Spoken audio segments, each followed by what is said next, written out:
So Mark was referring on films to be released on IMAX, and Skyfall is also will see an IMAX release. I do know that there had been very early on tests being made. Is Alexa going to convince on a big screen when it's upraised and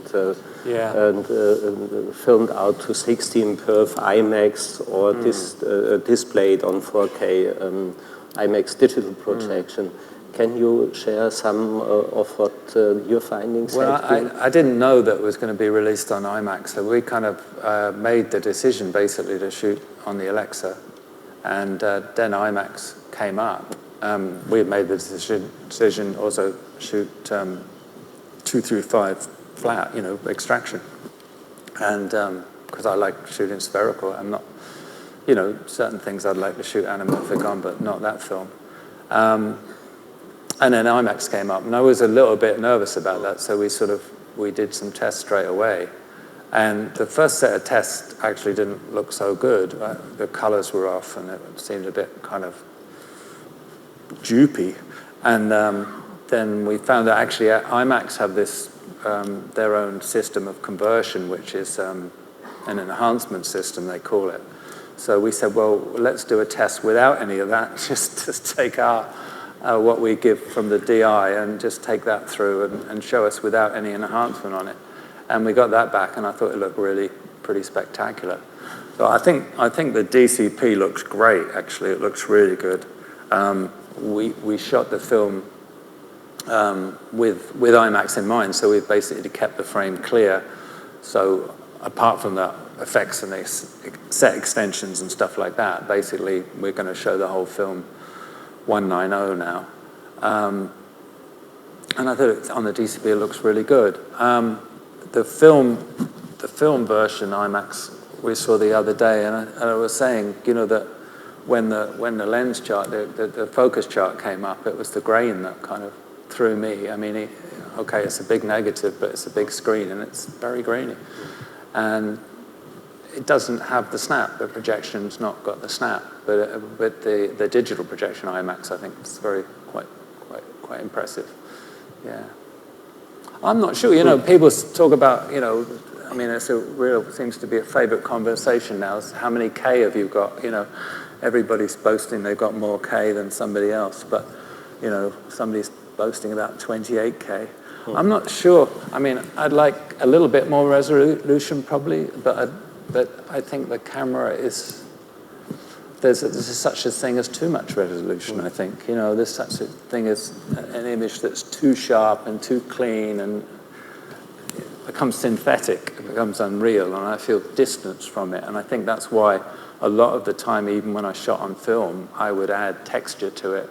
And I think I'm going to be doing that on other films that I shoot with the Alexa, but I probably won't on Skyfall. But for a certain kind of film, I think I will be doing that because, images can be too clean, they're too clinical. But isn't it great to have the possibility of, like, you're taking an actor's eyes and leaving the eyes clear and then adding grain or something, texture around? It gives you so much more to play with. There's so many more possibilities, I think. So you already mentioned kind of what remains to be done. So you would like to see a more compact camera without cables attached. And in terms of dynamic range, you made a comment, obviously, to capture the bounce of light in the eye. Even the amount of light is very small, but the contrast is very high.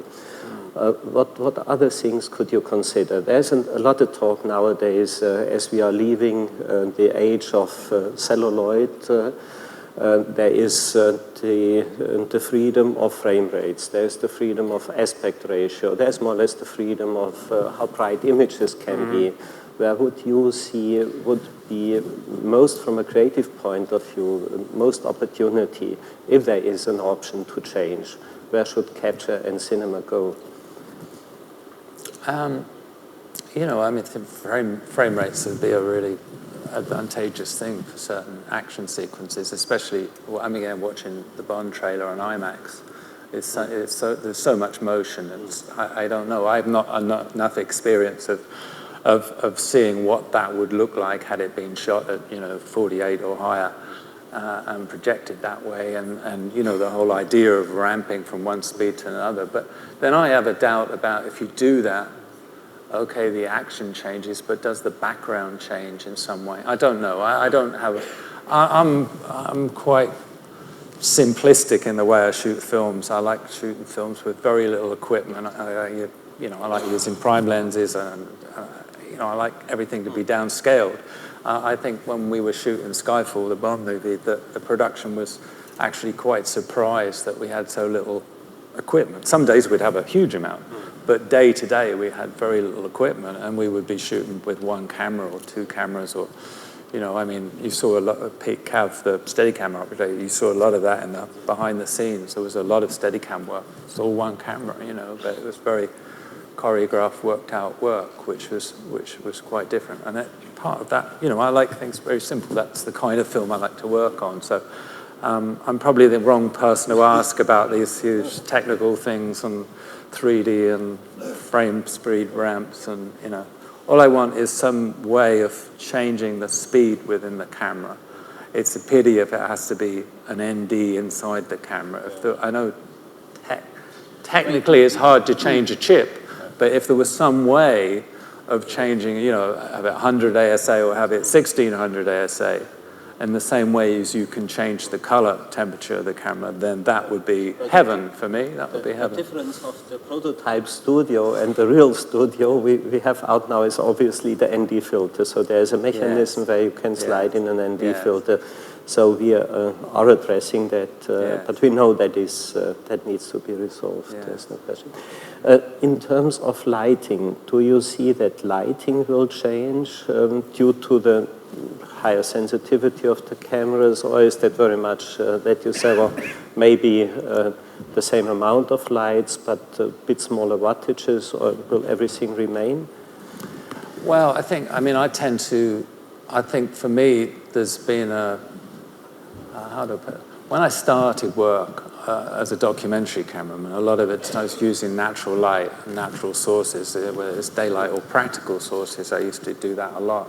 And that's always carried through my feature work. I think the choice of, what kind of practical you put in the set has been really important. But I do find now, shooting digitally, that I can let the practical light do more work, and I don't have to use so many conventional film lights to sort of push that light into the set. I mean, there's a lot of scenes in Bond which are lit just with the practicals that we've built. We built practicals to put on the set, and they're in shot, and that's what lights the scene. On the other hand, there's some scenes, there's a shot there where Javier's silhouette walking away from a burning house. The burning house was a matted in, or, a CG element that we shot elsewhere. But really, there's, I think it was 45 Dino lights back there. Well, that's a huge amount of light. You go from doing that to something that's very, very small. And it's just the whole, I just love having the range of options, The more the better. That's why I love that, the LED light there. I think that's really impressive, Again, the idea of being able to change the color temperature with the lamp, and then doing it with the camera, and having that whole range of options it's really good, because I think more and more so, because on these two films we were working with a color stream system and a calibrated monitor on set, so I could see exactly what I was shooting, and so could the director, and I think that's to me is a great plus, because there's no longer the conversation about, I want this to be dark, or I want it to be a silhouette. People have different ideas of what a silhouette actually is. It should be black against the background, but some people say, well, that's too dark. Well, now you can look at a monitor and say, that's what we're shooting, and I think it's a great tool. So more and more, I want to be able to do within the camera, make exactly what, on that monitor, exactly what it's going to be. So how important had dailies been, or was it really that you could rely a lot on what you have seen on set? Sam Mendes, I mean, he would watch dailies just conventionally, like he would go and watch dailies in the theatre most days. I didn't usually. He would usually do it at lunchtimes, and I was usually lighting something or something, you know. So I didn't really see much on screen. For me, it wasn't so important. I had an eView system, which is eFilm's system, a daily system with a calibrated monitor. I'd have it at home, so I could watch dailies in the evening or in the morning or whenever. I do miss that, you know, I do miss everybody going to the theatre to watch dailies, but I think that's a different thing. That's has an impact on the feel of the set and you know, the kind of feel of community, people working on the same product. Technically, obviously, I see what the camera's recording on set, so you know, as long as I get a report from the timer at eFilms or wherever the next morning, whatever, just to say the transfer's gone all right. It's no longer the sleepless nights. My wife said I sleep much better having started shooting with the Alexa. I sleep much better. So there's a big plus. You just put the advert, sleep at night.